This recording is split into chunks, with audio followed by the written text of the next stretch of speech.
Hi, everyone. Fran Strickland here with Verolead Biz Solutions, and you are now here in the studio with my guest, Mr. Joseph McGuire, on Tapped In with Verolead Biz Solutions.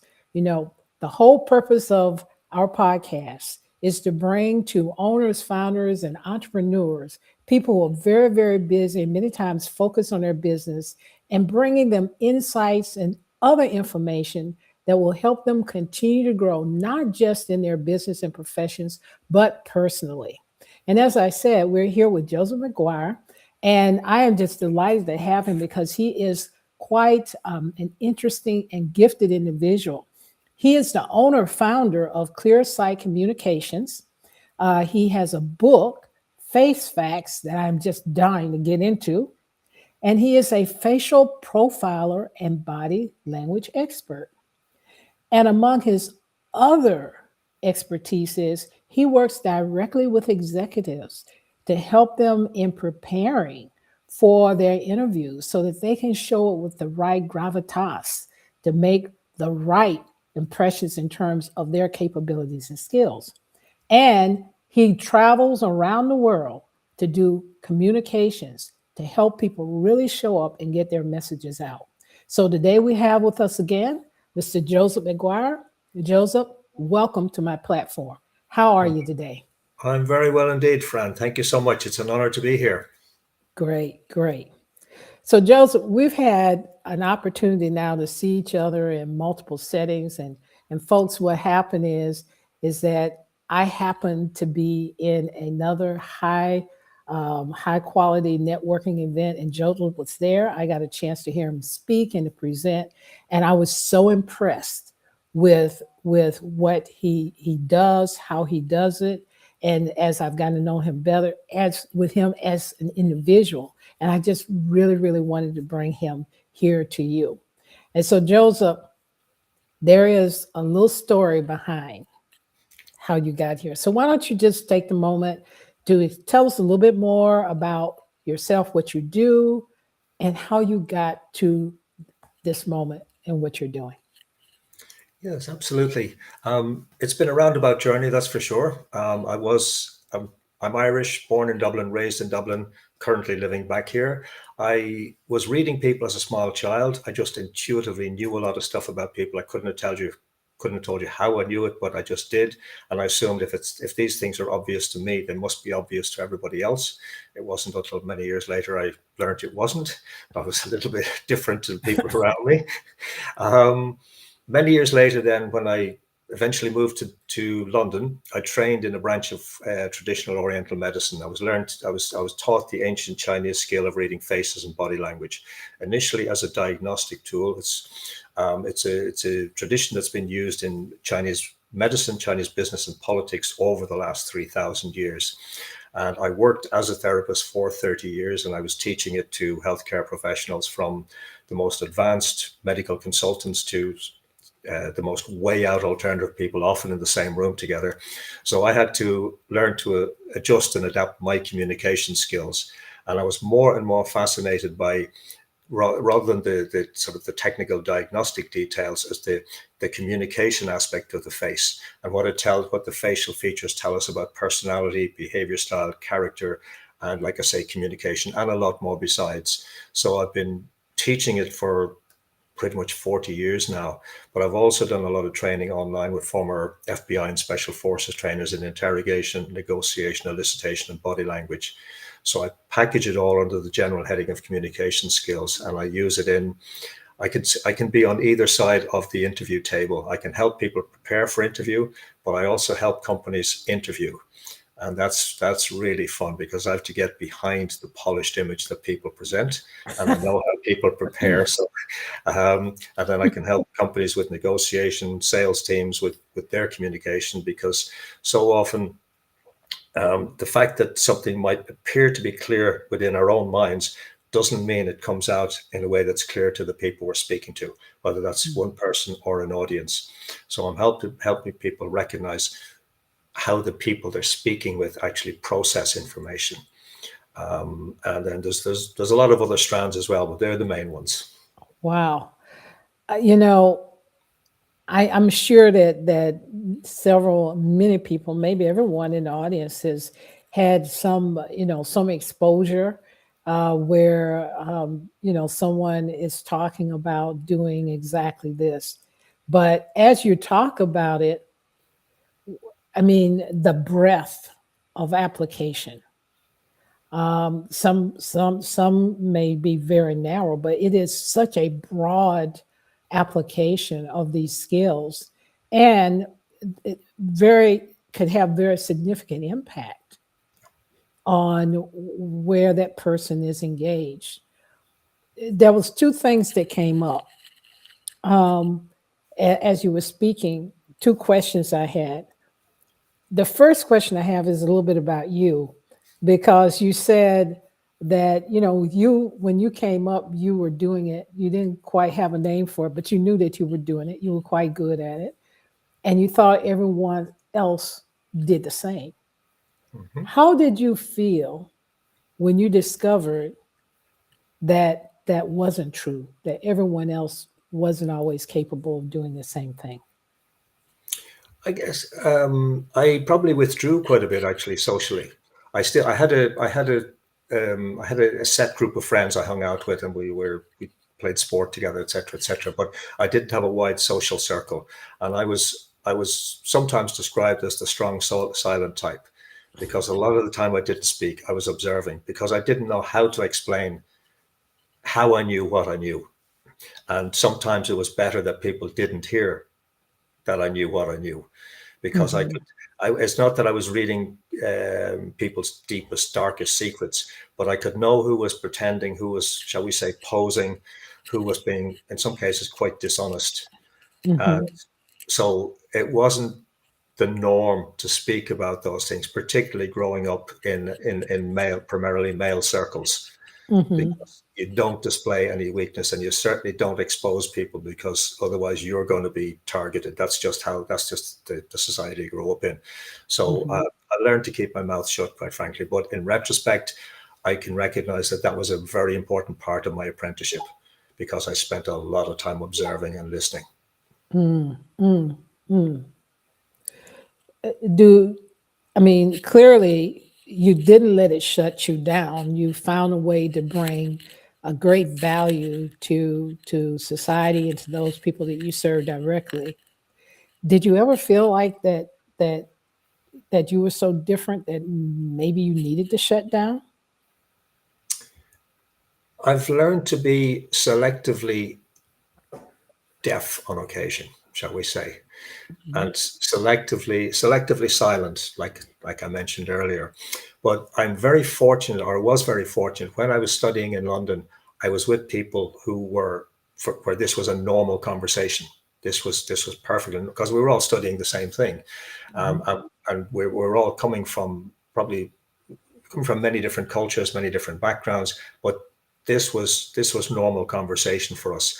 And then when I started to practice as a therapist, so many of my clients as well as friends were also therapists of one background or another, or they were, whether psychologists, psychotherapists, doctors, NLP practitioners, and some very alternative people as well, shamanistic people.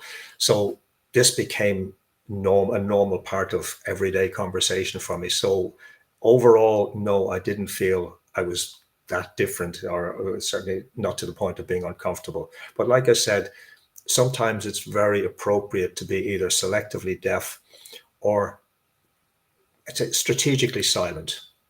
Mhm, mhm. And that's a big lesson for anyone that's dealing with people. It's important to be able to ascertain when it is appropriate to bring up a topic, or if it's the right time, or it's something you want to wade into.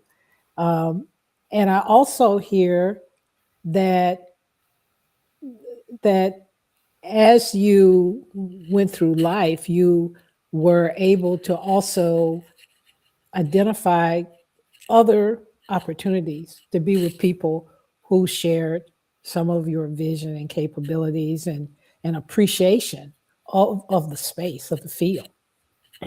Yeah, absolutely. And I, I worked as a therapist, like I said, for 30 years, but at a certain point, my body just said, enough, can't do this anymore. And I was fortunate that I'd begun to do some business networking prior to that, prior to finishing up as a therapist.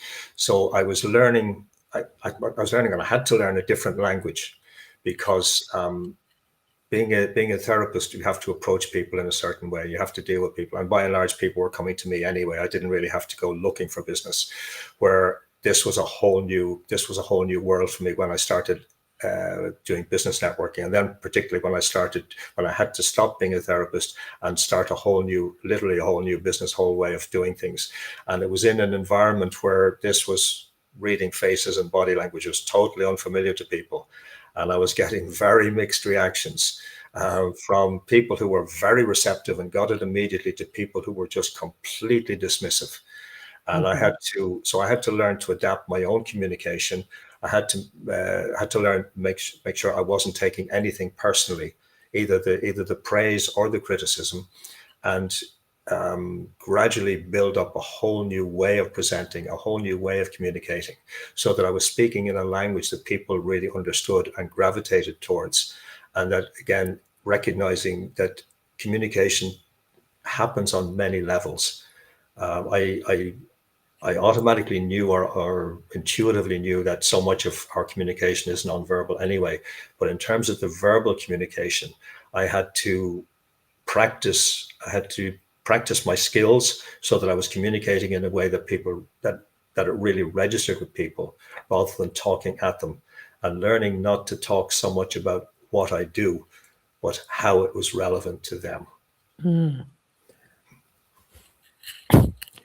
I'm so glad you said that. Excuse me. Relevant to them, because one of the things that I do when I'm working with someone is saying the conversation is not about you. It's about them and what they need and what's important for them. And so being able to do that in a more effective way is one key to success. Now, that was the one question. Obviously, I'm full of them. Uh, the second one had to do with with when when you start to work with someone in this space and you're going to practice with them and teach them how to do it. What do you feel is kind of where do you start? Yeah, what kind of where do you start? How do you set them up? Because if they agree to talk with you in a educational skill development space, they're receptive. But how do you set them up for success? Most of my business comes through direct referral, Mhm. through the relationships I have built or am building.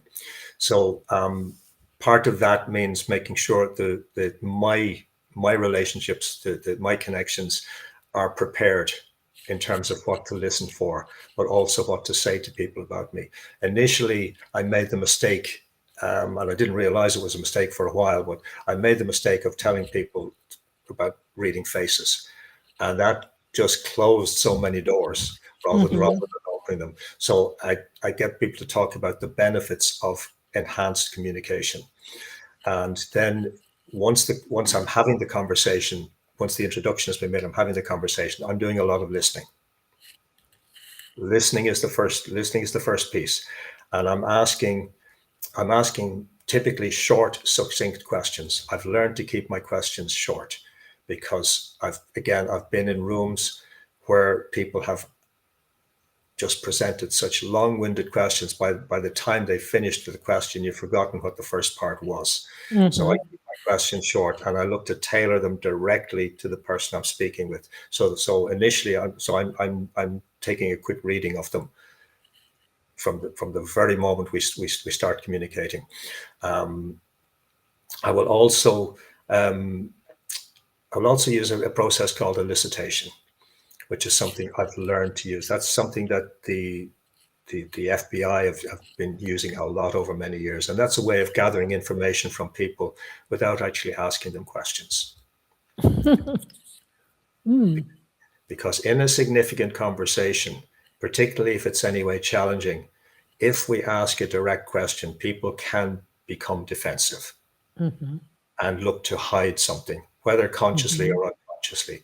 Whereas if we can, like I say, elicit the information without asking a direct question, people don't feel they're being threatened. They don't feel they're being interrogated. So they're automatically more inclined to just let the conversation flow.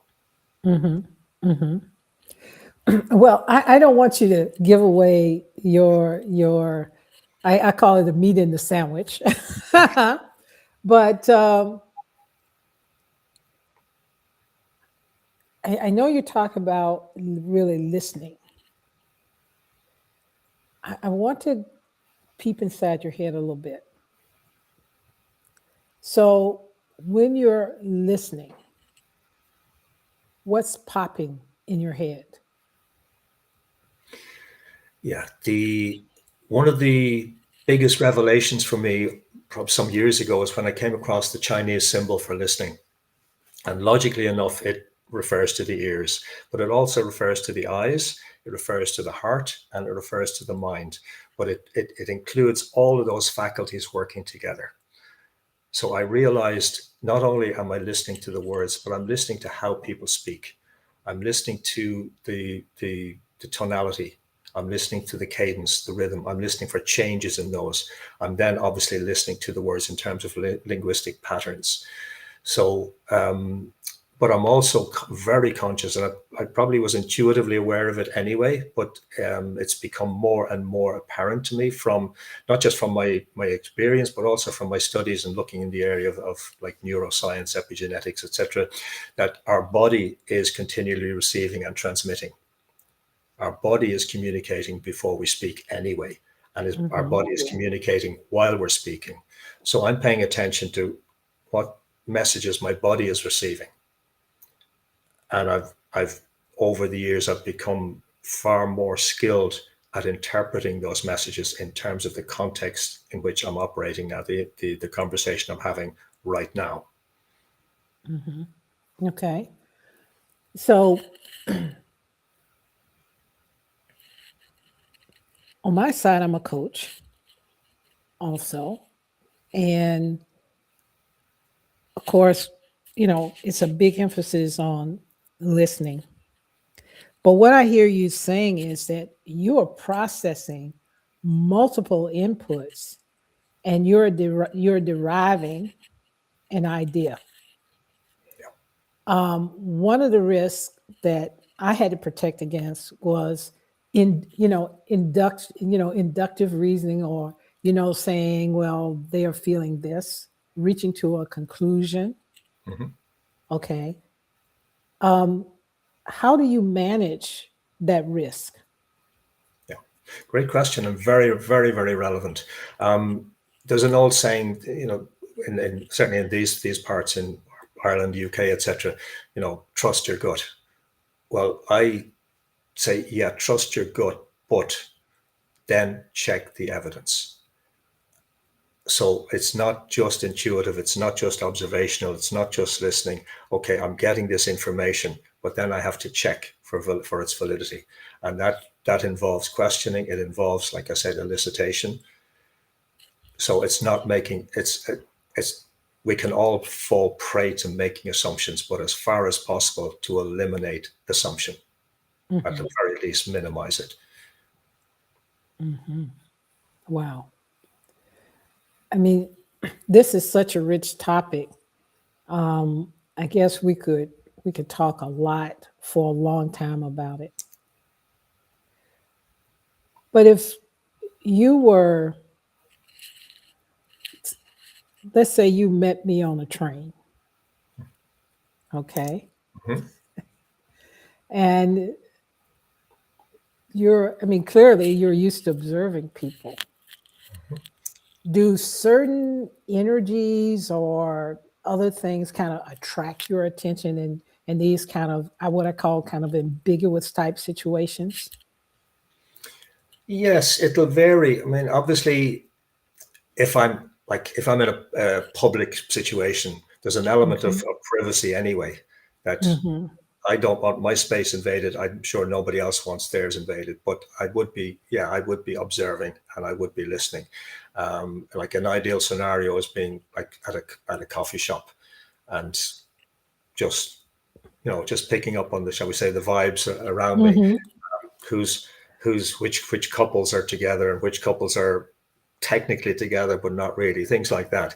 And if it's a one-to-one scenario, I'll be conscious of whether there's, firstly, what's the overall, I'll use the word vibe. Is it warm? Is it neutral? Or is it cold? Mm-hmm. That's the first thing. Mm-hmm. Then assuming it's warm or neutral, and there's reason to engage, then I will typically start, if it's me initiating the conversation, I'll start with a general observation, which is Mm-hmm. entirely neutral. It's not challenging. Or I might ask a question again, which would be brief, but is again totally impersonal. So there's nothing invasive about it. And not just what people say in response, but how people respond will tell me a lot about whether the conversation can develop. So there's a big difference between social casual, planned, or just a spontaneous scenario, or formal business setting. Mm. So, have you ever been in that kind of situation and you said, aha, this might be an opportunity to introduce maybe a potential connection for a client? Has that ever come up for you in that way? Yeah, not like on a train journey, not like on a Yeah. train or a bus journey or something like that, but certainly in social settings. Mm-hmm. Yes, absolutely, Mm-hmm. absolutely. Mm-hmm. And one of the things I learned over actually many, many years ago is when we listen, it's amazing how often people tell us how interesting we are. When we Mm-hmm. demonstrate genuine interest and let other people speak, it's amazing how often they tell us, "Oh, you're so interesting," and then bring somebody else over. You must talk to him because he's so interesting. But all I do is listen. But Mm-hmm. then when I'm listening, I'm listening for out of genuine interest anyway. But I'm also listening. Okay, are they telling me about a problem? And do I know somebody who could help them? Mm-hmm. So there's the two strands. It has to be genuine curiosity. And Mm-hmm. we can so underestimate the importance of both aspects, the genuine part and the curiosity bit, because so often people speak or people listen to speak, Mm-hmm. where I'm listening. I'm listening because I'm actually interested. Mm-hmm. And that's where, just going back directly to the question, that's where opportunities for referrals and for connections and introductions can come, because we don't know where the conversation is going to go. And if we just interrupt it with our thoughts, we can stop the flow of where it might go. Fantastic. I mean, just listening to you is that, my biggest takeaway is a genuine interest in other people. Yeah, And as you said, two ears and one mouth, and not interrupting the flow, because so many times that's exactly what happens. We are so caught up in what's in our heads and getting that out, we really interrupt that real, not only um, energetic exchange, but definitely the opportunity to have this truly revealing and authentic conversation with someone. absolutely, absolutely. And there's another particular benefit to genuine curiosity is if a situation is fraught or potentially fraught, and maybe somebody's coming in with a very different viewpoint to ours, and they're being quite, shall we say, boisterous about it, or even Mhm. aggressive. If we demonstrate genuine curiosity and actually listen and ask them questions and get our tone of voice right, so that our tone of voice is not threatening. Oh, I didn't really, I never thought about that. Can you tell me more? When we do that, when we facilitate that, And again, going back to genuine curiosity, people feel the anger goes out of them. That desire for conflict, or the fear of conflict, goes out of the situation. And I would not venture any of my views or opinions until the situation has been diffused. It took me a while to learn that, because I had a few heated conversations over the years, but once I got it, it really changed things. And I've found in some cases, not all, but in some cases, I was then able to actually build really strong relationships with people. But it started with genuine listening, genuine curiosity. Wow. So, I mean, I'm so excited about what I'm hearing, because now I'm anxious to learn more. And it's a couple things I still want to do with you. So folks, I want you to stick around, because you're going to have a treat. We're going to get to see Joseph in action. But I want to ask you, before we get to that next good part, is how has your working in this field changed your life experience? Oh, wow. It's changed me in many, many ways. I grew up with not a lot of confidence, very little confidence. Like I mentioned earlier, growing up, I was the strong, silent type. So it required me, doing this required me to speak up more, to be present in the world, to make videos, to do interviews like this. It required me to be able to meet people at much higher levels of business and success in life than I would certainly have initially have envisaged, and to not put any of them on a pedestal, but to meet them as just equal human beings. So that's been huge. It's exposed me to people from so many different cultures, so many backgrounds, and that's broadened my understanding of our shared humanity. It's broadened my understanding of communication. It's required me to really boost my communication skills, and again, my observational and listening skills, because again, going back to that idea that when something is clear, appears to be clear in our mind, we can assume it's clear to the person we're speaking to. But if they're coming from a totally different culture and background, even the language may be completely foreign. The language structure may be very foreign to them. So it's incumbent upon me to check that I have been understood, and to make to you know to inquire as to whether what I've presented has been clear. And so it's taken me, it's humbling. It's been very humbling, because there've been times when my ego has been way up there, and sometimes it needed deflating. But it's probably the most significant thing, and it's increasingly the case for me. It's the more I learn, and the longer I live, the more it's about really coming from the heart ultimately. And I know that's not typically a word we use in business conversations, but the more I observe, but also the more I'm studying, and the more I'm reading, reports from, McKinsey, Forbes, Gallup, all of those, organizations, the more I'm recognizing how important issues like trust and respect are in the Mhm. workplace. And even as we're becoming more and more digitized in our business experience, our business lives, it's still about people.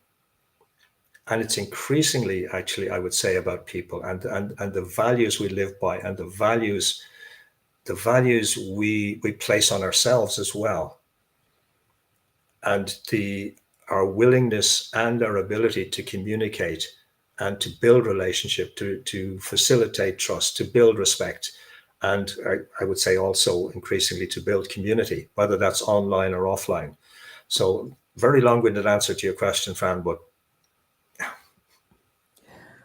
Well, I'm always curious, and I like to ask that question, because when someone has experienced their own personal transformation through the work that they are doing, and often very much because they desire to help others, it really says a lot about the commitment and dedication that it takes to really hone that capability and bring it to someone else and be in service to them. And that just tells me a lot. I mean, of course, we've taught and clearly I'm seeing that in every conversation about who you are, your authenticity, your care about others. But it also tells me a lot how you have really made this part of your essence, who you are every day.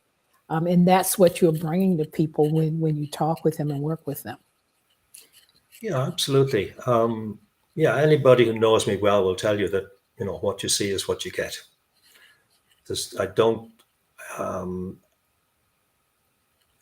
in many ways, probably many of us do wear masks, and we've, conditioning and et cetera, et cetera, et cetera. But the longer I go, the more I live, the less inclined I am to wear a mask. And it's not to say that sometimes I don't feel uncomfortable. Sometimes I might feel for whatever reason uncomfortable, and it'll be a temporary thing. And equally, I'm conscious that when you've got like a more angular bone shape like this, if I'm just expressionless, people can assume and have assumed that I'm angry. Mm-hmm. So I've had to learn to train myself to smile more, because when we give what's called the full Duchenne smile, where it's the mouth, but it's also the cheekbones, but it's also most particularly the eyes lighting up. That triggers a mirror neuron response in people, again, whether it's in person or virtual, and tells them we're not a threat, and Mm-hmm. that we are open to communicating. So there's a lot of ongoing learning and development and processing anyway in all of this.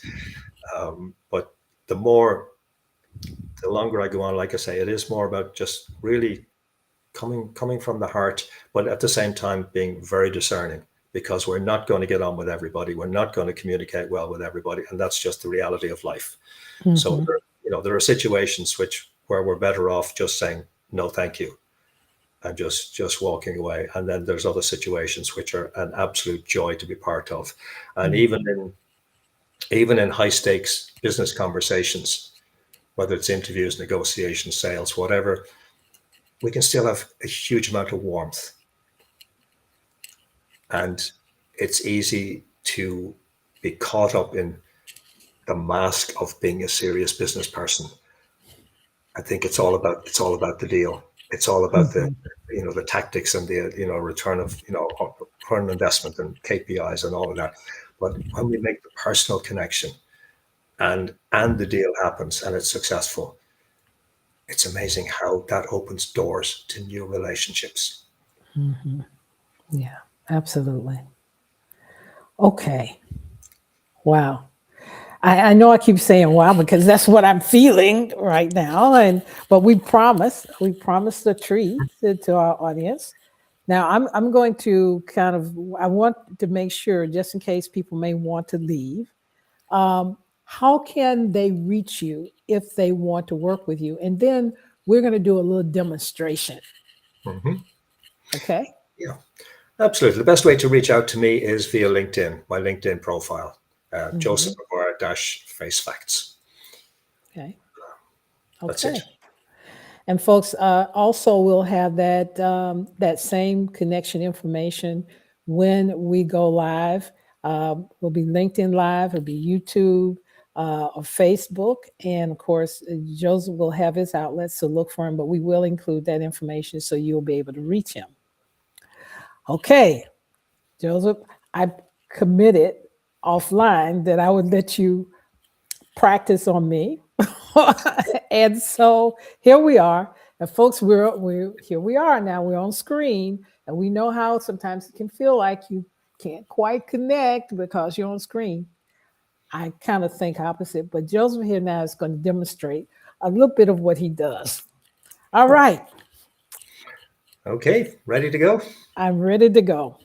Okay, a number of things. Firstly, your basic face shape. In the Chinese system I work with, there are 8 basic face shapes, and yours is a combination of 2, which are oval and rectangular.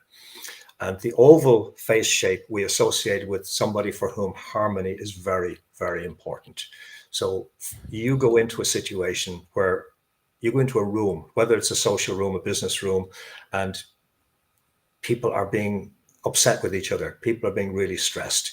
You feel it. You feel it physically. That's the first thing. The second thing then is your default setting would be, I'm going to help them resolve it. Because you want things to calm down. You want things to be harmonious. You want things to be peaceful. And that's just a natural part of who you are. So one of your lessons is, and it's not saying you haven't learned the lesson, but one of the lessons would be that it's not for you to resolve everybody else's stress. Ding dong. Yeah. Yeah. And there are times when, yes, maybe you could help those people. Maybe you could help those people in a wonderful, wonderful way, but it might not be the time. Rather than when you see the situation happening, maybe you're better off waiting until afterwards and talking with them individually and listening individually as well as talking. So there's the perspective I come from is that every strength is potential weakness and vice versa. It just depends on how we use them. So that's the oval shape. The rectangular shape then is one we instinctively associate with leadership. So you are very well capable of leading. Now I know you've had many leadership roles and very high level leadership roles, and it's something you're naturally comfortable in because you're eminently capable of leading and understanding what leadership involves and taking responsibility. And I think you know me well enough at this stage. I don't say nice things for the sake of it. I just tell No, you. no, no, I know. That's right. So, but also in terms of not just the basic face shape, where I'm also seeing that is in the shape of your nose and the structure of your nose in relation to the face. Your nose tells me you are naturally somebody who's very well capable of expressing herself. You're also very capable of running a project. You're somebody who once you get involved in something and once you make a commitment, you're fully engaged and you bring a very high energy level to that project, to whatever that interaction is. And you have an expectation. Quality is very important to you. Quality is very important to you. So when you engage, you have an expectation that the other people involved in the project are also committed and are also committed to high quality. That's been a little bit of a bane because I can be pretty hard too, I imagine, in that. Mm-hmm. Yeah. So there's a balance going back to the harmony and peace bit. You've got lovely full cheeks, and that's something we particularly associate with empathy.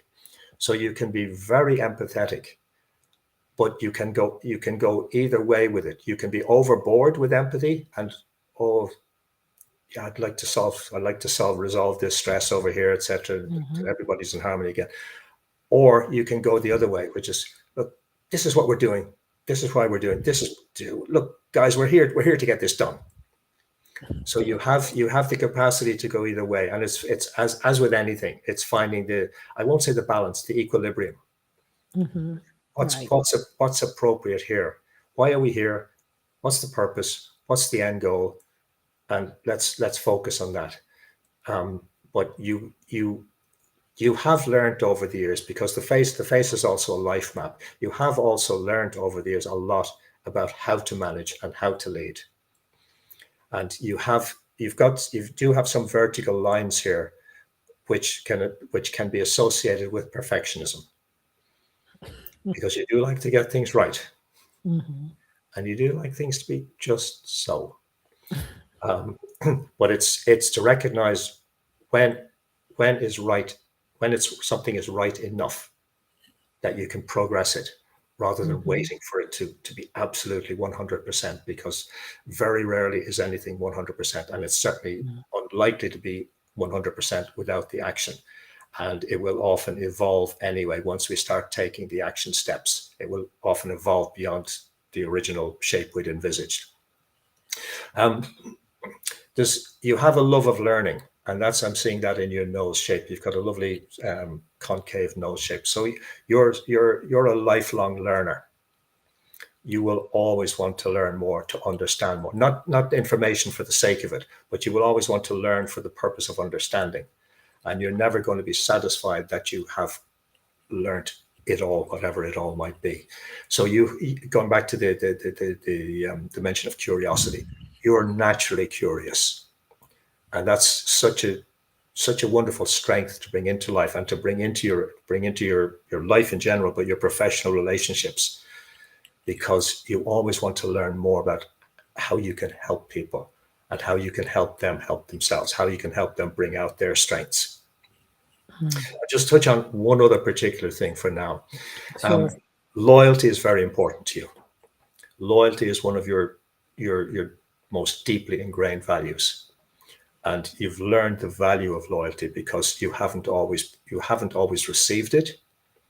That's for sure. I'm not getting into anything about your personal past or anything like that, but you haven't always received loyalty, so you've learned to value it, and you are likely to have a strong, close-knit circle of friends. Rather than, you may know a lot of people, but there's going to be a close-knit circle of people with whom you've really built those bonds, where they've been tried and tested, and you really know you've got each other's backs. So how's that? Wow. I mean, first of all, you have me down pat about wanting things right and quality, and this is, and you know what I really like. I mean, they were positive, Yeah. but the highlight is anything overused and out of balance can really undermine one's effectiveness. And so my big takeaway is I have a lot of strengths, but I need to just be aware of when I'm using them, if I'm overusing them, or just inquiring, is this really the right time for me to bring the full force of Mhm. desiring things to be just right? Like you say, is it an 80-20, or is it, yes, for this is fine? Yeah, absolutely. Wow. Everything in balance. Yeah. Wow. At the end of the day, it is everything in balance. Well, Joseph, thank you so much for being on the platform with us today. It was an intriguing conversation around what you do. You have your book, Face Facts. I encourage people to pick it up. I know I'm picking it up because I want to spend some time reading more. And, if you get a chance, have a conversation with him directly. This is about building relationships as well. And there may be an opportunity for you to expand your horizons in different directions and learn some new things that will help you grow in whatever it is that you have decided that you want to embark on. And Joseph, I wish you a tremendous day. Thank you again. Um, have a great 2026, by the way. And I am looking forward to seeing you in some other venues that I'm sure we'll cross paths again. Absolutely, Fran. Thank you so much. It's been an absolute joy to see you. Thank you. Thank you so much. So, folks, please take care of yourselves, and we'll